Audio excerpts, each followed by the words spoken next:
a ball, said them tired of mediocre. Evil a go fall when we tried in Ethiopia. Believing from down, cause them life no easy boat.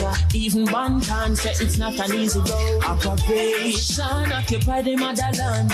Calling all soldiers to kind each other along. From creation, he writing a job plan, but chronics can't do it alone. So I'm recruiting soldiers coming from near and far by choose. Executing, still I see I works and be lost a far right through. And them say here comes trouble, here comes the danger, sent by the Savior.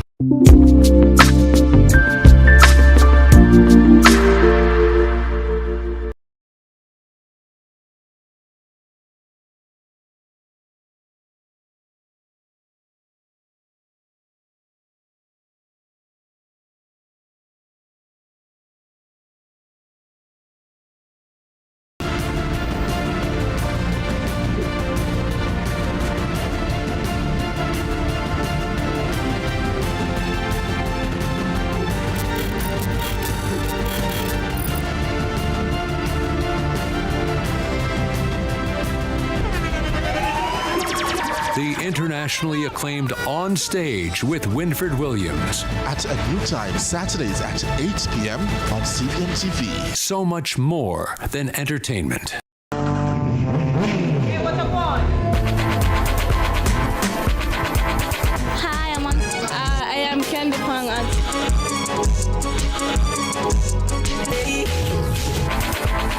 What a guan?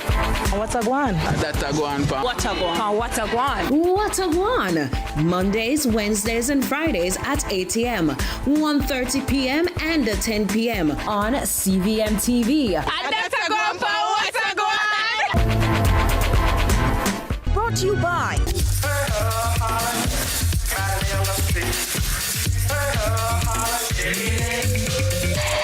Some things are perfect from the start. Smirnoff. Let's delve deep into the issues. We'll take you beneath the surface. Greetings and salutations. My name is Arthur Higgins, and it's another edition of Fan Central. Talking to the people at the heart of the top sporting stories. Hear from your favorite sportsmen and women and the administrators who work tirelessly to make it all happen. It's live sports talk. I've written an entire article. Yeah. Looking at all the major issues every Tuesday at 9 p.m. It's Fan Central.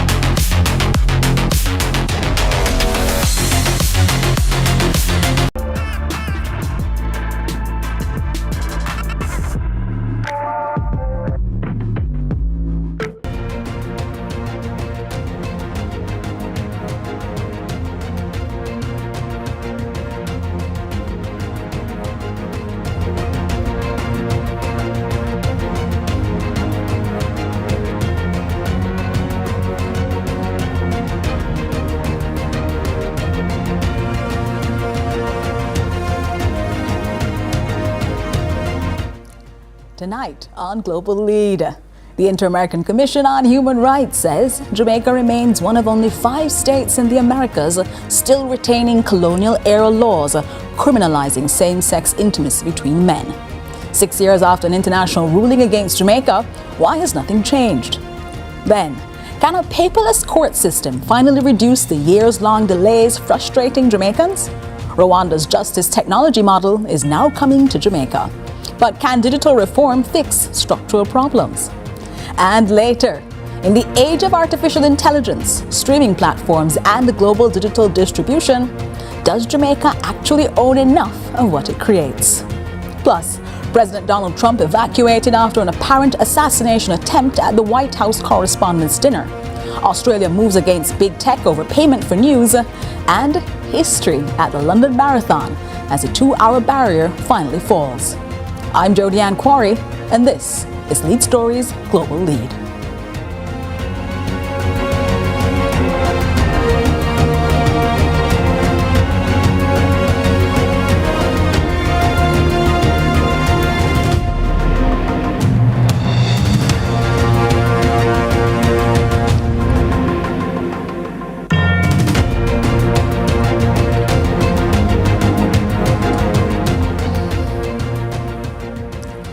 The Inter-American Commission on Human Rights has again raised concerns about Jamaica's colonial-era Offences Against the Person Act, specifically Sections 76, 77, and 79, which provide for penalties up to 10 years imprisonment for hard labour for certain sexual acts between men.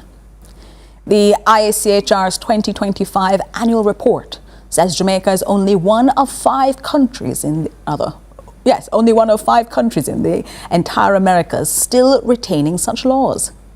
In 2020, the Commission found Jamaica in violation of the American Convention on Human Rights in the Henry and Edwards case and recommended repeal. 6 years later, there's been no legislative change. But this is also a constitutional question. Jamaica's Savings Law Clause protects many pre-independence laws from certain types of constitutional challenge, meaning the issue is as much political as it is legal. The Equality for All Foundation, EFAF, is Jamaica's leading human rights organization advocating for the rights and well-being of LGBTQ plus Jamaicans. Its executive director, Glenmore Murray, now joins us. Good night, Mr. Murray, and welcome to Global Lead. Good night, Ms. Corey. Thank you for having me. Thanks so much for being here with us. The Inter-American Commission on Human Rights 2025 annual report names Jamaica as one of only 5 states in the entire Western Hemisphere still criminalizing same-sex relationships. All 5 are CARICOM member states. What does that say about the state of our human rights governance in the region that we remain in this group in all of 2026? Well, I take a broader view on that. Obviously, as a region, there have been many shifts in the last 5 years, particularly in the Eastern Caribbean. And that started from around 2016 when there was a victory in Belize on this issue where the first law was found to be unconstitutional. So I think as a region, we've been making strides. Jamaica, not necessarily so much, given the peculiarities of our legal arrangements here. But I do think, though, that there's a broader conversation of why have we only made these changes through court challenges, and what is stopping our leaders, our political leaders, to take an affirmative stance on human rights more broadly and human rights for communities that are marginalized, like our LGBTQ plus community. Let's be precisely legal here, because you have spoken about why we only have been using court challenges and not seeing parliaments across the region make those changes. And that's because this is a law. The law doesn't criminalize the identity of LGBTQ plus in abstract. It targets specific sexual acts between men. That's what the legislation says. But you've made the argument before that its effect extends far beyond the wording of the statute. Explain that position. Sure. I think this was very well articulated in a case in South Africa. That was one of the first to successfully consider these laws unconstitutional.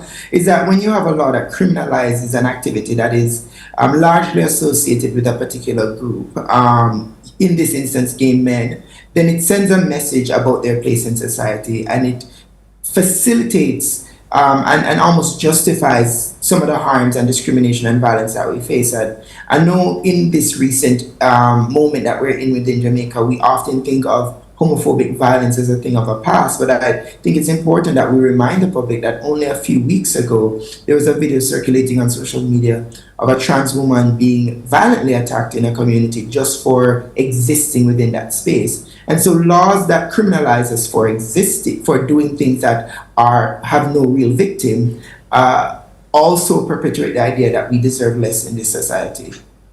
An unfortunate position that people in Jamaica still take, but one that seems to be elevated to the highest laws of the land. Not only the legislation that we've spoken about, but also Parliament.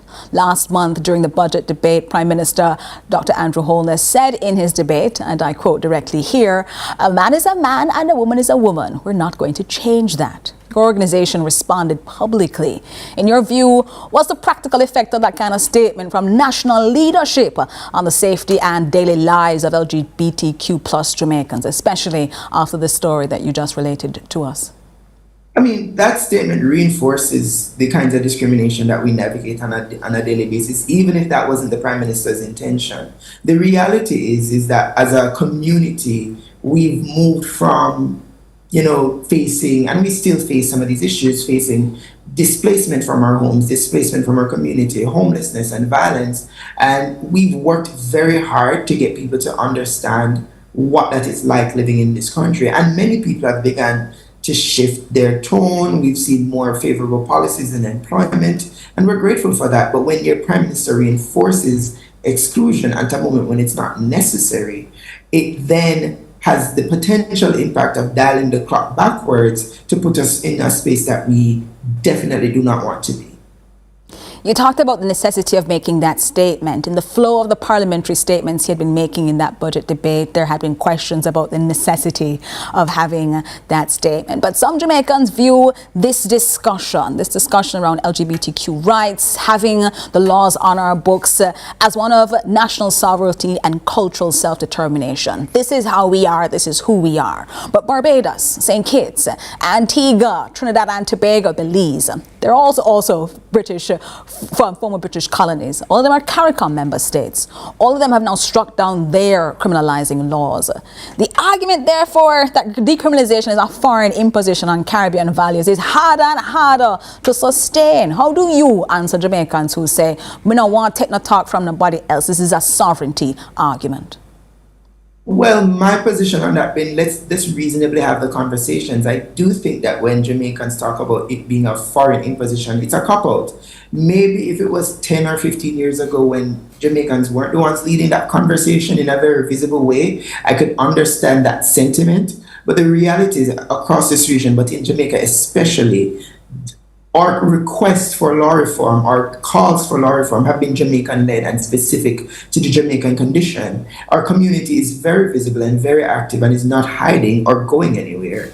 And so it is not true that this is a foreign question, because we, as Jamaicans, are saying we want to be better included and we want to be better protected. And this law, one, is unhelpful to us, but it's also unhelpful to society at large because it weakens our protections around sexual violence. So it's an unhelpful law that is being kept on the basis of a culture that has been changing, and the data shows that the culture is changing. It shows that more and more members of the wider society are becoming positive and tolerant, and the data says more than half of the youth population has a tolerant and favorable attitude towards our community. And so therefore, we have to ask ourselves, if it is about culture, let's have that real conversation where we ask, where's our culture now? And why shouldn't the law now reflect the cultural position that is emerging? I think that is certainly something, taking a look at the Inter-American Commission's declaration that we're only one of 5 in the region that continue to have this piece of legislation on our books, and hearing from you as well that more Jamaicans will be a little more informed and explore a little bit more on this topic. Glenmore Murray, Executive Director of the Equality for All Foundation, thank you so much for joining us. Thank you for having me. When we come back, Rwanda's digital court model is now coming to Jamaica. Can this fancy new paperless justice system finally reduce the delays frustrating thousands of Jamaicans? That's up next.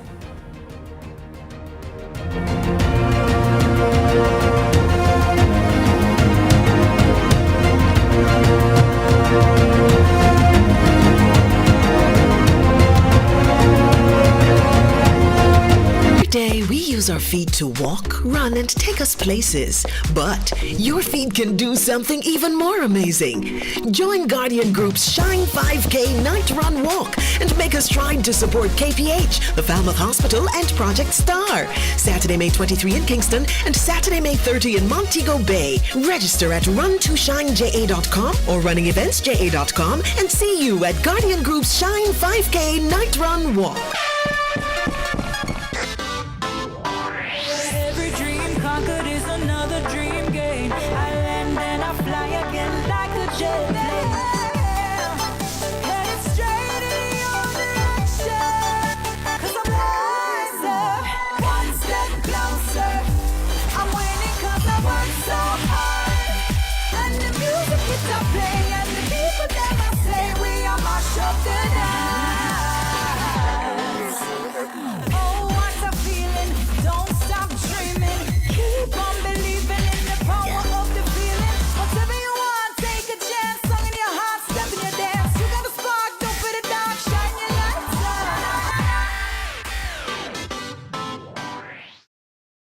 Jamaica's unemployment rate has fallen to 3.3%, down from 13.2% in 2016. Our government's continued focus on job creation is delivering real results. We are building Jamaica. The Time by the Office of the Prime Minister.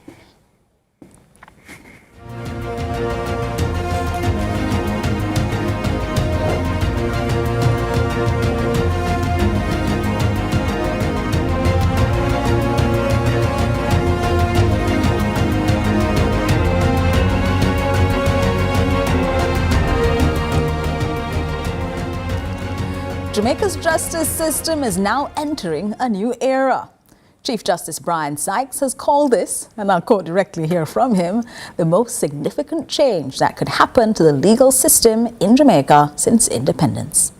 A US $4.6 million agreement signed between Jamaica and Rwanda will implement an integrated electronic case management system, a digital platform designed to connect courts, police, prosecutors, corrections, and case tracking, tons of people, into a single paperless architecture.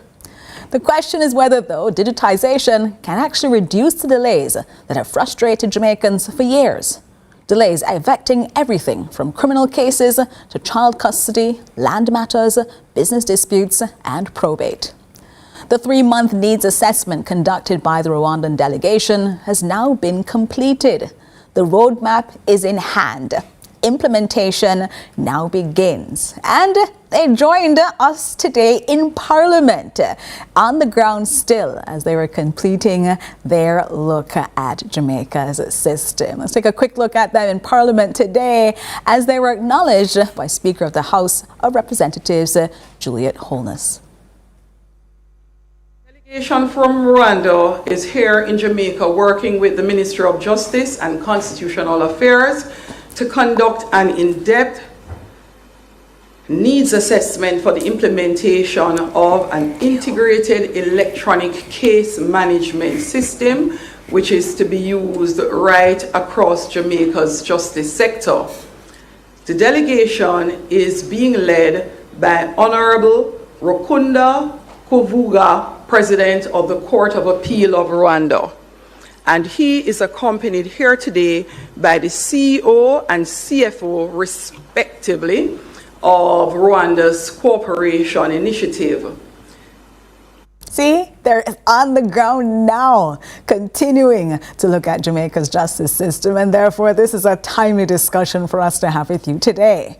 We're joined today by Kadish Jarrett Fletcher, Director of Client Services, Communication and Information at the Court Administration Division, the body responsible for the administrative operation of Jamaica's court system. Kadish, welcome in Tide Lead Story.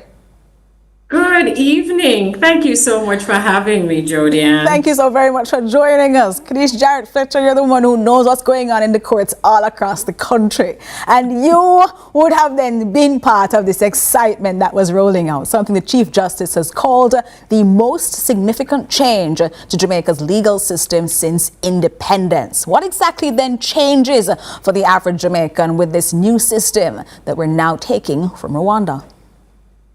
Practically, the system will allow cases to be filed, tracked, and managed electronically, reducing our reliance on paper and manual processes.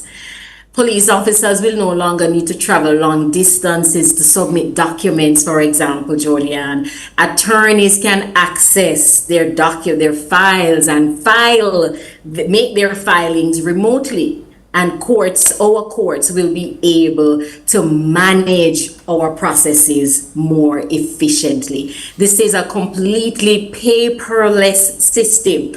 And so we are looking forward to the day, which is not far away, when we will have a system that is completely paperless. And it's important that the Rwandans are here, because we first saw this system in Rwanda a few years ago when a delegation from Jamaica went and looked at it. And then the Rwandans came here I think in 2023, and we would have done some legwork in terms of finding out what we need and how this system could work for us. And last year, the ministry would have signed the contract with the Rwandan government and with Synergy Corporation. And so here we are this week when they are here for the first phase of that contract. And the plan, Jodianne, mark it now in your calendar. The plan is that we are going live with this system in September 2027. I love when you give me dates, because next year, September, I go back to Kadish Jarrett Fetcher and say, hi, last year, April, you told me September 2027. How are we doing with that? Especially since you said to us that attorneys and others, you spoke about police officers, corrections officers, will be able to use this system. And as you have recently been called to the bar, and therefore you are counsel and one of those attorneys, you will be guiding others into using a system like this. We went to Rwanda to look at this model. I've used something similar at the Caribbean Court of Justice, the CCJ in Trinidad and Tobago. Why did Jamaica look to Rwanda specifically for this model to help us, given now our particular needs and challenges? It's the practicality of the system and the processes that we have and what we need the system to do. In the past, we have tried to use systems that were not fit for purpose and systems that we were trying to fit our processes into, rather than building a system that could accommodate our processes. What we're doing with this IECMS is that it is going to be built to accommodate all of our processes. It is going to eliminate duplicity in our processes. It is going to make our processes more efficient. Based on our needs, the number of processes that we have, we found that this system was best fit. This system will allow hearings to be scheduled electronically. It is going to flag you, Jody, if you have a matter scheduled for the Court of Appeal at 10 on Thursday, and you also have a matter scheduled for the Supreme Court at 10 on the Thursday, because we know you can only be in one place at a time. And so one of those matters invariably will be delayed, but this is going to flag you. And so you will not be able to do that. So this is the kind of efficiency that we are looking for the Jamaican court system. You need that sort of efficiency. Generally, because I must point out to you, Jodianne, that all of the players that are integral to the court process are a part of this needs assessment, from the Bar Association to the Office of the Director of Public Prosecutions, the police, the correctional services. All of these divisions are a part of this needs assessment, because this is a system that will enable us to operate from end to end, from a matter is filed until it is disposed of electronically. Yeah, that sounds great. And this integrated electronic case management system sounds fancy. The needs assessment, though, had the Rwandan team on the ground. Phase 1. They're now taking a look at this system. Is it complete? And if they finish that first phase, what did the assessment actually find? Because what are the most critical gaps in Jamaica's current case management system that this new system, the IECMS, is designed to address? All right, so let me go back to your first question. So this system is designed to accommodate all of the players within the justice system. All right, so let us start there. Now, it will allow all of us to interact with the system. There will be different levels of access. Importantly, it's also going to have that component for the public. But again, there are different levels of access. So those are some of the gaps that the assessment found, that the access was not accessible for the public, and that people, the various stages and various departments, ministries and agencies didn't have the ability to integrate?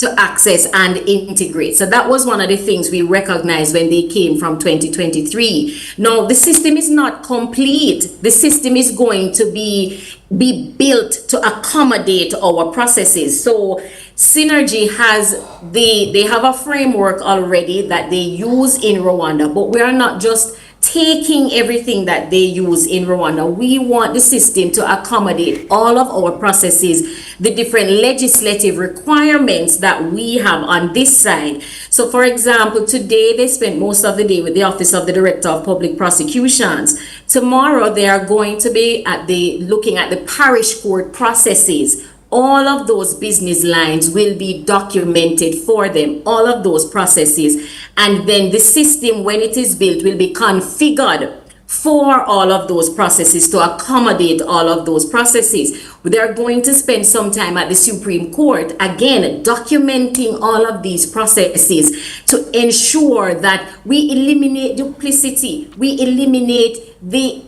inefficiencies in the system. And then they're going to go over to the Court of Appeal, where again, all of those processes will be documented from beginning to end. These are a lot of courts. What they're here to do. A lot of courts, very different processes in each of these courts, heavily paper-based. I'm glad you raised that, Jody. Yeah, but heavily paper-based as well. The big question for many people, though, is this sounds nice, it sounds fancy, but there's also a risk in implementing technology in this way. Data security, system downtime, connectivity issues, especially in rural parishes. What's the sort of framework you have in place to make sure that as you're moving from paper to everything being in this system now, that everything is safe and that the system doesn't fail, especially since it's going to be holding court dates and court information and the like? It's important that we build a robust system, Jody. And one of the things the team noticed when they visited Rwanda was that they have a data center in one city, then there's a backup data center in another city. You have to ensure, for us certainly, that we have connectivity in terms of power. So we have to now ensure that all of the data sites have backup power at those sites to ensure that we can eliminate downtime. We have to ensure as well that we have connectivity across the island, but the system also contemplates us having kiosks at the courts that will allow persons to come there to access these processes electronically, should they not be able to do that in their rural parishes. Importantly, you mentioned that we have so many processes in the parish courts, and sometimes some of these processes are not the same across the parishes. This system will be designed to ensure that there is that we streamline all of those processes that the parish courts do, so that the same process you encounter in St. Anne will, for this particular matter, will be the same process you encounter in St. Elizabeth. So these are some of the benefits. We understand the risks, and we have raised the risks as well, and Chief Justice spoke about the risk, because if we don't build the system properly now and build it robust now, then it's gonna fail in the end. And that is why the needs assessment is so important. That's why this phase of the project is so important. And I don't want persons to just think that, oh, this sounds nice and it sounds like a pipe dream. We are operating within strict timelines, and we have strict deliverables that we are working to meet, because we recognize that we have to deliver this to the people of Jamaica, and now is that time. Now is that time. And Kadish Jarrett Fletcher, you have told us that September 2027, we should check you back. Is the date to go live. Making sure then that we see this integrated electronic management system. We'll be having consultations with the bar as well. Yes. So of course we'll be hearing from the attorneys on their perspectives on how they integrate into the system and some of the challenges that they have that exist now, and those gaps that we need to plug. Who best would be able to help us with that than you? Kadish Jarrett Fletcher, Director of Client Services, Communication and Information at the Court Administration Division. You joined us and helped Jamaica understand. I look forward then to this consultation process over the next year. Thanks so much for joining us. Thank you so much. Take care. You too. After the break, Jamaica exports music, culture, language, and global influence. But in the digital era, does the country actually own enough of what it creates? We talk about that next.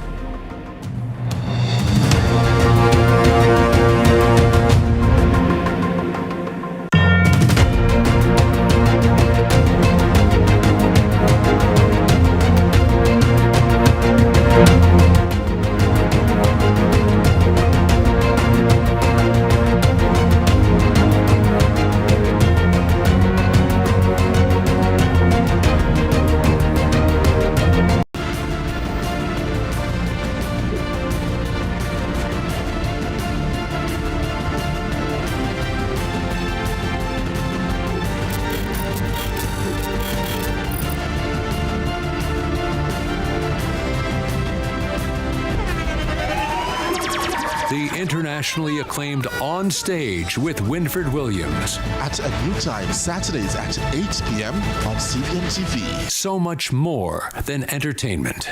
Jamaica, make we do the right thing. Make we live good today for a better tomorrow. Talk it out, don't fight it out. The time by the Ministry of National Security is 6:30. Every dream conquered is another dream gained. I land and I fly again like a jet plane. Headed straight in your direction. 'Cause I'm wiser, one step closer. I'm winning 'cause I work so hard. And the music keeps on playing, and the people that I say we are mash up the dance. Oh, what a feeling! Don't stop dreaming. Keep on believing in the power of the feeling. Whatever you want, take a chance. Song in your heart, step in your dance. You got a spark, don't put it down. Shine your lights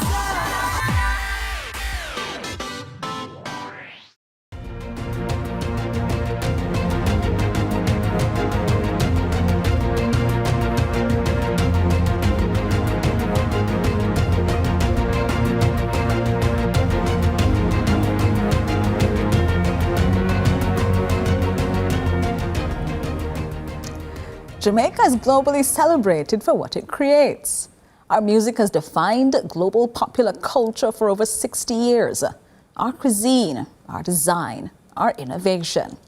But a study by the World Intellectual Property Organization, WIPO, found that something should concern every Jamaican creator, entrepreneur, and small business owner.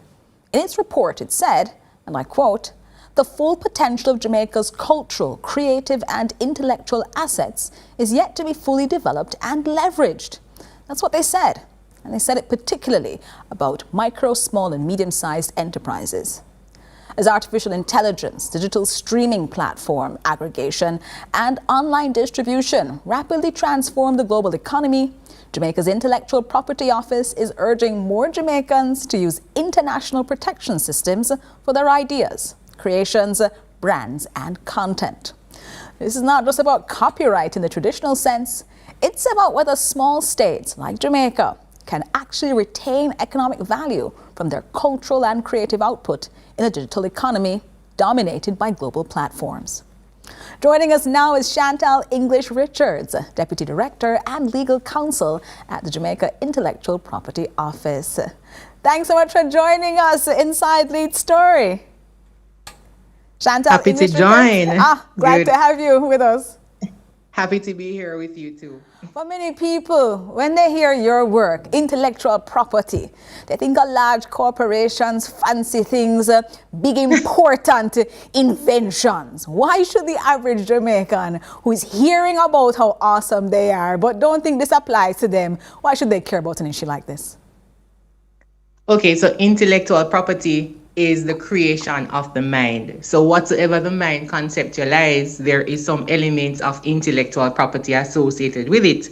So all around us, we see intellectual property. So you woke this morning and you feel very inspired, and so you felt inspired and you wrote a poem. As at that moment you wrote that poem, you receive automatic protection. Then you decide that you want to come up with a technical solution to a problem. You have intellectual property, that is a patent.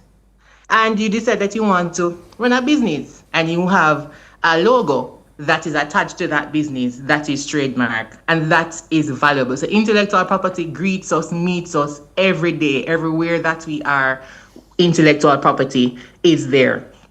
And so it is very important that individuals seek to protect intellectual property, because intellectual property can lead to economic growth and job creations as well, and it supports exports and global business expansion. So not just locally. So you may have a design, for example, and you think, oh yeah, this is a wonderful design, you register only in Jamaica, but there are also opportunities for you internationally. For example, when it relates to copyright and related rights, you receive automatic protection, and so your works will be protected in 182 countries because Jamaica is a party to the Berne Convention for the Protection of Literary and Artistic Works. And so intellectual property is everywhere. We meet it. So it may sound like a big concept, but it's very simple. It's really just the creation of the mind. Whatsoever you create, there is some aspect of intellectual property associated with it and which you can protect. Well, you said 183 countries we can get protection in. On the planet, there are only 194 recognized. So that's pretty much everywhere. But Jamaica exports music. Sorry, yes? Go ahead. I was just saying that Jamaica exports music, culture, language, fashion, and global branding. For all that you're saying that these creative people are going around and doing innovative and amazing things, are we adequately protecting the economic value of what we create, or do we just believe you put it out there and you hope for the best? I think perhaps we live in a culture where persons think that once I create it and I just start making money from it, then that's all. But at the IP office, we encourage protection, because when you protect your IP, you can safeguard against infringement. And if someone infringed, then you have the evidence. What is always important is having sufficient evidence to show that you are the one that created the work. And so, yes, we encourage creativity, but we say, do not just stop at creating. Take a next step. And that next step is registering your intellectual property. When you register what you have the proof. When you purchase a house, you have your title. You have something to show that, yes, I am the owner of this. And so we encourage every Jamaican, once you are a creative, to register your intellectual property. We've been seeing some big cases over the years, songs going before courts, people saying that they were the original owners and creators of these songs. And Jamaican artists, years later, especially in older time or their old age, saying that they didn't protect any of the songs that they had written down, didn't put them down anywhere, and therefore aren't able to benefit from any royalties later on. Are those the sorts of things that you want people to see as practical applications, that this is in fact money that you're leaving on the table? Certainly. And as you mentioned, the creative industry, and you focus mostly on the literary aspect. So I'm going to touch that. So that would be particularly on the copyright and related rights. So with copyrighted works, you receive automatic protection. So if you wrote a poem, say at 5 o'clock this afternoon, you receive automatic protection in all the countries I mentioned earlier, 182 countries, because they are parties to the Berne Convention. However, it is very important that creatives visit the collective management organization. So in Jamaica, we have the Jamaican Copyright Licensing Agency, which is JamCopy. So we ask persons who are authors to visit JamCopy and to register with them so you can become an affiliate and you can receive royalties. We also ask persons who are musicians visit the Jamaica Association of Publishers, Authors, that is JCAP, Composers, Publishers and Authors, JCAP, and also JAMS, the Jamaican Music Society. Because when you register with them and you become a member, they act on your behalf. They act on behalf of the copyright owners. And so you can receive royalties when your work is used. So it's very important that individuals not just only create, but also seek the necessary organization in terms of literary work, musical work, performance, to go to those collective management organizations and to become a member, and so you will receive royalties. I think it's so important that you've highlighted these various organizations that will, you say, advocate on behalf of individuals who now need IP protection. But the Jamaica Intellectual Property Office is now urging greater use of international treaty systems. You're saying, come on, people, there's more out there. What are Jamaican creators and entrepreneurs not doing, Chantel? What are they not seeing? What are they not doing? What are they failing to do to protect themselves, especially as there's a wide world out there that can offer them that protection? Okay, so thanks for that question. The world is big. The world is bigger than Jamaica. And Jamaicans are very creative. In Jamaica, we just need one event for a person to come up with a song, for a person to come up with a creation, a design, something. Jamaicans, we are so creative, we're so talented. And I think sometimes we don't play how creative we are as a country. And so as the Intellectual Property Office, we urge all Jamaicans to access all these international treaties that we are party to. So we are a party to the Madrid Protocol for the International Registration of Trademarks. So if it is that you have a trademark, we're asking you to come into office, have a conversation with us. We will guide you. That's one thing with the IP office. We will handhold you from start to finish with any application. So for designs, if you have a design, we invite you to come in office. There is the Hague Agreement on International Registration of Designs, and Jamaica is a party to that.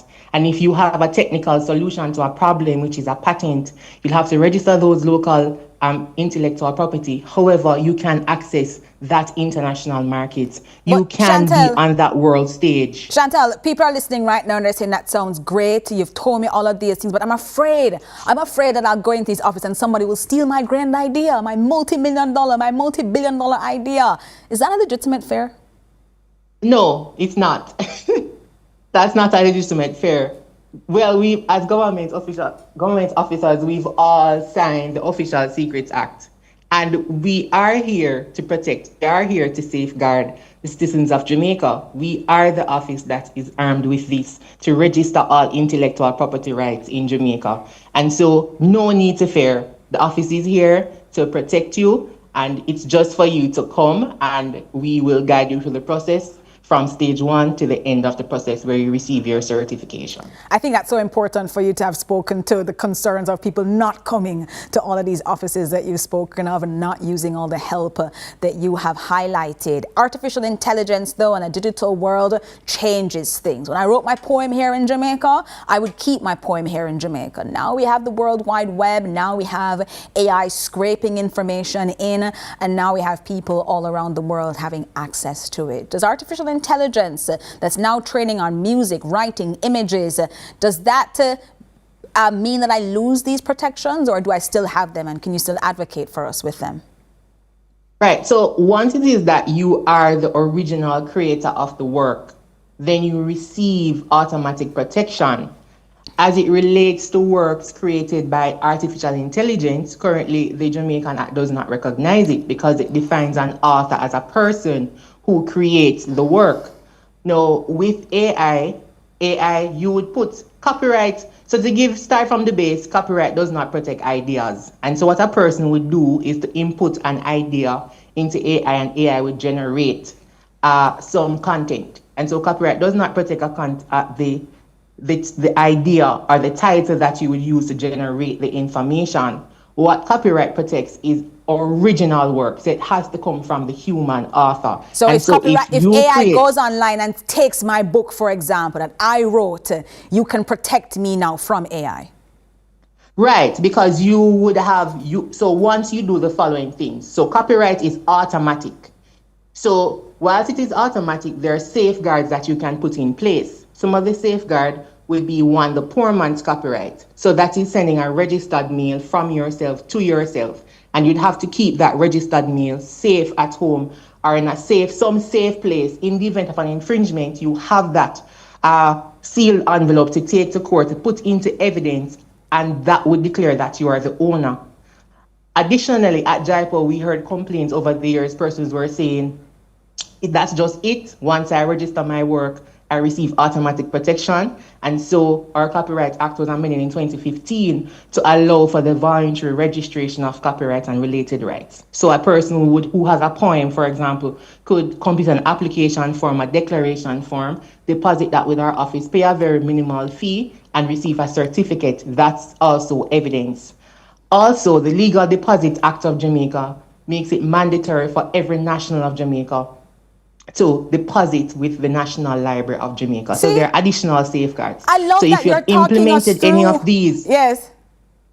So if you've implemented any of these safeguards, it makes it so much easier for you to have the evidence. It's all about evidence. All about evidence. So yes, you've created, but how do you prove that you have created it? And you have made it very clear that Jamaica has a raft of protections, not only legislative, but also in the bodies that are created here to protect the IP of all of our brilliant minds here on the island and those who happen to be overseas as well. Chantal English Richards, Deputy Director and Legal Counsel at Jaipur, thank you for taking us through all of the protections and joining us this evening inside Lead Story. No problem. Thank you for having me. Of course. When we return, we go through our global current, the top 3 stories you need to know.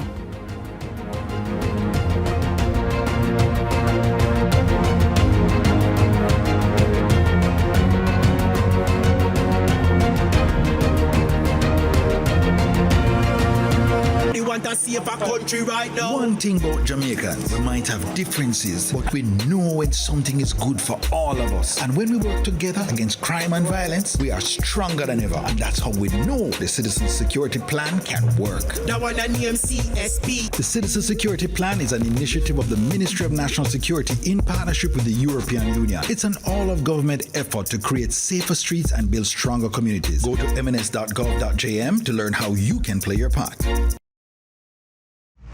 I'm me, the stylist, no scam and style me. From the market to the farm to the office, money talk is everywhere. But are you making sense or nonsense? The Bank of Jamaica brings you common sense with BOJ. Real stories, real laughs, and real lessons to help you protect, grow, and manage your money. Mattress savings. At least my mattress.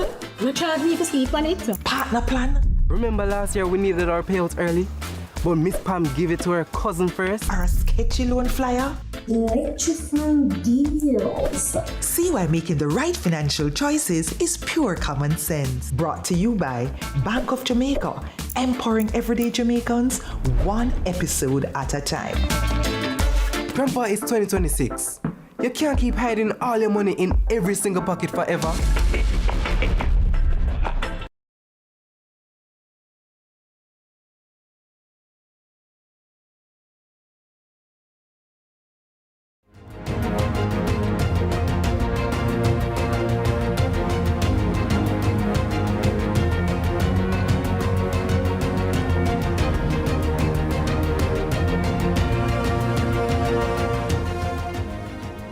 We're now inside our global current, taking you through the top 3 stories across the world that you need to pay attention to. And the first comes from the United States, where that country is once again confronting questions about political violence after an apparent assassination attempt targeting President Donald Trump during the White House's Correspondents' Dinner at the Washington Hilton. The suspect, Cole Thomas Allen, has been charged with attempting to assassinate the president after breaching a security checkpoint before being subdued. President Trump was evacuated, and this is the 3rd apparent attempt on President Trump's life since 2024. The first at a rally in Butler, Pennsylvania in 2024, the second at his golf club in West Palm Beach in September of 2024, and now the Washington Hilton. This Washington Hilton, which notably is the same hotel where President Ronald Reagan was shot in 1981. More in this BBC News report. The dinner had only just begun. Scarcely had we finished the first course when chaos and panic erupted. At first, the President and First Lady seemed unaware, their table at the far end of the room from where the shooting was taking place. But as people began to dive under tables and this official leapt onto the stage to protect the President, you can see the First Lady realising what's happening and her evident distress.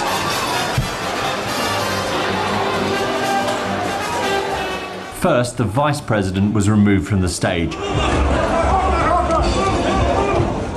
Then, armed agents moved in to form a barrier. They were protecting the President from potential risk before whisking him and the First Lady off the stage and to safety. Other members of the Cabinet soon followed. The Secretary of Defence, Pete Hegseth, and the Health and Human Services Secretary, Robert F. Kennedy Jr., were led away. For 10 minutes or so, everyone cowed under tables as armed police fanned out through the room. When the dinner began, I'd been sat 40 feet from the President, but facing the back of the ballroom, where the sound of shots and breaking glass was coming from. That booming noise that you hear from automatic, semi-automatic weapons, it was a pretty distinctive sound, and that's when all of us hit the deck under the table, stayed there because you just didn't know if someone was wandering around the room about to start shooting all over again. Open the door! We soon learned that outside these doors, which we'd come in through just minutes before, a man armed to the teeth, seen here on security video, had a shotgun, a handgun and knives and had sprinted through the security checks. Shots had been exchanged, a Secret Service agent had been hit, and the gunman put on the ground, but still alive. So as you can hear there, a reporter on the ground from BBC, they are talking about his experience, and now the gunman has been charged. Moving us now to Australia. Australia is now moving to force major digital platforms to pay news organizations for the content that drives traffic, search results, engagement, and advertising revenue. This morning, Tuesday, April 28th, the Australian government unveiled draft legislation that could reshape how journalism is funded in the digital age. The proposed law, called the News Bargaining Incentive, would require Meta, Google, and TikTok to either strike commercial deals with local news organizations to pay for the journalism they aggregate, or face a compulsory levy of 2.5% of their Australian revenues. The proposed legislation would impose that 2.5% levy on the revenues of companies like Meta and TikTok unless they enter into commercial agreements. Let's take a look at this Australian news report. Tech giants Google, Meta and TikTok are being encouraged to strike deals with Australian media outlets or pay up. The Prime Minister announcing a new bargaining incentive scheme that could inject $250 million into the industry every year. News is never really free. Good evening. But for years, Australia's so-called free-to-air broadcasts, newspapers and online media have been cannibalised by US-based giants like Google and Meta. The PM announcing they'll now have to start paying for the news content they pilfer. There's no substitute for Australian news and stories being told by Australian journalists. It's only fair that large digital platforms contribute to the hard work of journalism that enriches their feeds and that drives their revenue. Under the changes, tech companies Google, Meta and TikTok will have to pay an extra 2.25% tax on their revenue in Australia, which the government will hand over to news outlets. The scheme could raise $250 million a year, but tech giants can lower their bill if they strike direct deals with local media companies. If they decide not to, they will end up paying more. Meta dismissing the latest proposal as nothing more than a digital services tax. Google says it already has agreements with many outlets, but the heads of Australia's biggest media organisations say that if digital platforms don't pay for the content that fuels their profits, journalism becomes unsustainable. And so you've heard their digital services tax said, not with a lot of love, something that Jamaica is putting in place here. But for small media markets like ours, this is a major development to watch as artificial intelligence, aggregation and platform dominance increasingly raise questions about who creates value and then who gets paid for it. Finally, we take you to the London Marathon. A moment many thought they would never see in their lifetime. Kenyan runner Sebastian Sawe has now become the first athlete to run a legally sanctioned sub-2-hour marathon, crossing the finish line in London at 1 hour, 59 minutes and 30 seconds. The performance shattered the previous official world record of 2 hours and 35 seconds held by the late Kelvin Kiptum. For Jamaicans, there's another connection as well. We had someone on the show 2 weeks ago, Michael Jackson, who we featured, who was also part of the London Marathon, running to raise awareness for and support for multiple sclerosis. He was there on the ground as well. So it's a big reminder of how sports, science, and human endurance technology, training and discipline continue to push the limits of what the human body can achieve. Let's hear more. Nobody's ever done this. They said it couldn't be done. Sebastian Sawe is going to break the 2-hour mark. He's going to win the London Marathon in incredible style and historic performance, 1:59.30. There he is, Sebastian Sawe winning the London Marathon with a time of 1 hour, 59 minutes and 30 seconds. A record achievement that nobody thought was possible. And here's the thing. He wasn't alone. Yemif Kajalcha from Ethiopia comes in second, also breaking the 2-hour mark. Did it with 18 seconds to spit. 18 seconds to spare, yes, but you're also watching the second place winner be the first as well, the second to go under that 2-hour mark in a marathon. Imagine going under the 2-hour mark, the mark that so many thought was impossible to get under, and 2 men managed to do it in that single race. An incredible achievement, a heartwarming thing to see, and they did it in a pair of sneakers that go on sale on Thursday, made by Adidas. Incredible technology there as well. All right, here's my take. Tonight's Global Lead was, at its core, about systems. Legal systems, justice systems, digital systems, economic systems, all systems. And whether they're evolving fast enough for the world they now operate in. Jamaica's human rights questions are no longer only domestic questions. Our court delays are no longer accepted as normal administrative inconveniences. Our creativity is no longer just cultural expression. It's global economic value, money. And whether it's the fight over digital compensation in Australia or questions about AI scraping creative content, small states like Jamaica are now being forced to ask the difficult question. If we don't protect what we create, who profits from it? That is the story. All right, at 8 o'clock tonight on Lead Story Prime, the price of weak governance.